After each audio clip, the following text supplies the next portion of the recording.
नमस्कार. बऱ्याच वेळा काय होतं, आपण तक्रार नोंदवण्यासाठी पोलीस स्टेशनला जातो, परंतु पोलीस आपली तक्रार नोंदवून घेण्यासाठी टाळाटाळ करतात. तर मित्रांनो, अशा वेळेस काय करायचं? सर्वप्रथम त्यांचे जे वरिष्ठ अधिकारी असतात, म्हणजे एसीपी असो किंवा डीसीपी असो किंवा CP, commissioner of the police, यांच्याकडे तुम्ही एक लेखी तक्रार नोंदवा. तिथूनही तुम्हाला जर काही प्रतिसाद मिळत नसेल, तर अशा वेळेस आपण सन्माननीय न्यायालयामध्ये अर्ज दाखल करायचा.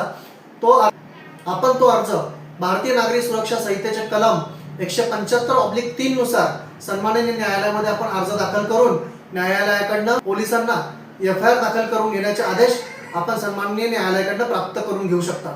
धन्यवाद मित्रांनो, आपण जर माझे व्हिडिओ युट्यूबला जर बघत असाल तर ॲडव्होकेट महेश वंस या माझ्या चॅनलला नक्की सबस्क्राईब करा. तसेच आपण हे व्हिडिओ माझे फेसबुक किंवा इंस्टाग्रामला जर बघत असाल तर ॲडव्होकेट महेश वंस या माझ्या पेजला नक्की फॉलो करा. तसेच माझे व्हिडिओ जास्तीत जास्त शेअर करा, लाईक करा, जेणेकरून आपल्या मित्रमैत्रिणींना अशीच कायदेशीर माहिती मिळत जाईल. तसेच आपल्याला यापुढे कोणत्या विषयावरती व्हिडिओ बघण्यास आवडतील हे मला कमेंटमध्ये नक्की सांगा. धन्यवाद मित्रांनो.